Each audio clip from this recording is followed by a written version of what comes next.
Super Deep Work របស់ Cal Newport គឺជាគន្លឹះដ៏សំខាន់មួយសម្រាប់អ្នកដែលចង់បង្កើនផលិតភាពនិងគុណភាពការងាររបស់ខ្លួននៅក្នុងយុគសម័យព័ត៌មានវិទ្យា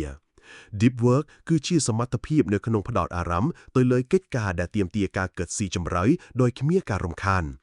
នេះគឺជា6មេរៀនសំខាន់ៗពីសៀវភៅនេះជាមួយនឹងការពន្យល់និងឧទាហរណ៍មេរៀនទី1Deep Work គឺជាជំនាញដ៏មានតម្លៃផុតផុតមួយនៅសតវត្សទី21នៅក្នុងពិភពលោកបច្ចុប្បន្នដែលពោរពេញទៅដោយការរំខានអ៊ីមែលបណ្ដាញសង្គមការជូនដំណឹងសមត្ថភាពនៅក្នុងការផ្ដោតអារម្មណ៍យ៉ាងជ្រាលជ្រាវទៅលើកិច្ចការតែមួយបានក្លាយជាជំនាញដ៏កម្រនិងមានតម្លៃDeep Work ជួយឲ្យយើងផ្ដោតនៅអ្វីដែលថ្មីៗមានគុណភាពខ្ពស់និងរៀនសូត្រនៅអ្វីដែលស្មុគស្មាញបានលឿនឧទាហរណ៍វិស្វករកម្មវិធីម្នាក់ដែលអាចចំណាយពេល4ម៉ោងជាប់គ្នាដើម្បីសរសេរកូដសម្រាប់មុខងារថ្មីមួយដោយមិនរំខាននិងបង្កើតលទ្ធផលដែលមានគុណភាពខ្ពស់ជាងអ្នកដែលចំណាយពេល8ម៉ោងប៉ុន្តែត្រូវរំខានរៀងរាល់15នាទីម្ដងដោយគ្នានេះដែរសាស្ត្រាចារ្យម្នាក់ដែលផ្ដោតអារម្មណ៍សរសេរអត្ថបទស្រាវជ្រាវនឹងទទួលបានលទ្ធផលល្អប្រសើរជាងការរំខានដោយការឆ្លើយតបអ៊ីមែលឥតឈប់ឈរ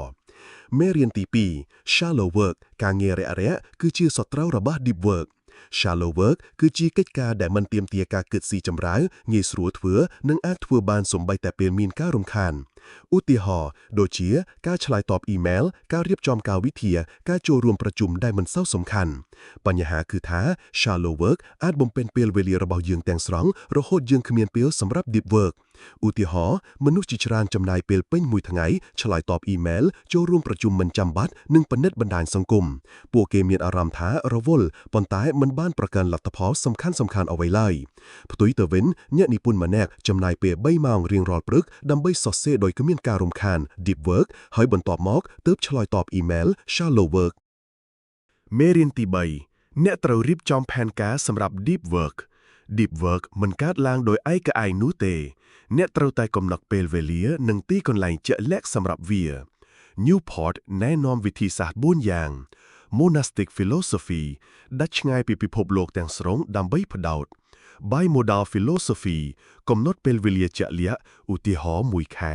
សម្រាប់ Deep Work ហើយនៅសល់សម្រាប់ Shallow Work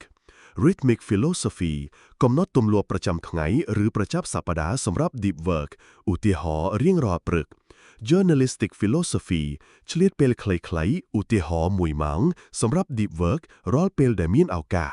ឧទាហរណ៍និស្សិតម្នាក់កំណត់ម៉ោង8ព្រឹកដល់12ថ្ងៃត្រង់រៀងរាល់ថ្ងៃច័ន្ទដល់ศุក្រដើម្បីរៀនមុខវិជ្ជាគណិតវិទ្យាយើងហៅថា Rhythmic Philosophy អ្នកគ្រប់គ្រងគម្រោងម្នាក់កំណត់មួយថ្ងៃពេញរៀងរាល់សប្តាហ៍ដើម្បីរៀបចំយុទ្ធសាស្ត្រគម្រោងថ្មីយើងហៅថា Bimodal Philosophy មេរៀនទី4ត្រូវបណ្ដុះទម្លាប់ដើម្បីធ្វើ Deep Work ការធ្វើ Deep Work គឺដូចជាការហ្វឹកហាត់សាច់ដុំអ្នកត្រូវបង្កើតទម្លាប់និងលុបបំបាត់ការរំខាន Newport ណែនាំឲ្យបង្កើតពិធីសាសនាសម្រាប់ Deep Work ទីតាំងកន្លែងដែលគ្មានការរំខានរយៈពេលចាប់ពីប៉ុន្មានម៉ោងវិធីសាស្ត្ររបៀបដែលអ្នកនឹងធ្វើ Deep Work បិទទូរស័ព្ទបិទអ៊ីនធឺណិត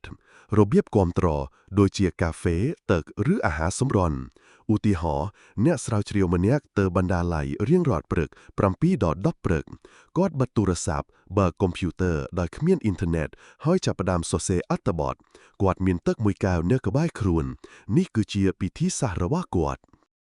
មេរៀនទី5ចូលទទួលយកភាពធុញទ្រាន់ខួរក្បាលរបស់យើងបាំងសាំនឹងការរំញោចឥតឈប់ឈរពីបណ្ដាញសង្គមនិងការជូនដំណឹងនៅពេលយើងព្យាយាមធ្វើ Deep Work យើងអាចមានអារម្មណ៍ធុញទ្រាន់ឬចង់បើកទូរស័ព្ទ Newport ណែនាំឲ្យទប់ទល់នឹងការជំរុញនេះហើយអនុញ្ញាតឲ្យខួរក្បាលយើងសាំនឹងការផ្ដោតអារម្មណ៍យូរឧទាហរណ៍នៅពេលអ្នកកំពុងធ្វើ Deep Work ហើយមានអារម្មណ៍ចង់បើក Facebook សូមកុំធ្វើវាផ្ទុយទៅវិញផ្ដោតអារម្មណ៍ទៅលើកិច្ចការរបស់អ្នកវិញយូរទៅខួរក្បាលរបស់អ្នកនឹងរៀនទប់ទល់នឹងការជំរុញទាំងនោះឧទាហរណ៍កំណត់ម៉ោង25នាទីហើយបង្ខំខ្លួនឯងឲ្យផ្ដោតអារម្មណ៍ពេញ25នាទីនោះទោះបីជាមានអារម្មណ៍ធុញទ្រាន់យ៉ាងណាក៏ដោយវិធីនេះហៅថា Pomodoro Technique មេរៀនទី6កាត់បន្ថយ Shallow Work និងការរំខានដើម្បីបង្កើតកម្លាំងសម្រាប់ Deep Work អ្នកត្រូវតែកាត់បន្ថយ Shallow Work និងការរំខាននេះអាចរួមបង្កើតការបដិសេធប្រជុំដែលមិនចាំបាច់កំណត់ពេលវេលាជាក់លាក់សម្រាប់ឆ្លើយតបអ៊ីមែលបិទការជូនដំណឹងទាំងអស់និងកាត់បន្ថយការប្រើប្រាស់បណ្ដាញសង្គម ឧទាហរណ៍ជំនួសឲ្យការឆ្លើយតបអ៊ីមែលភ្លា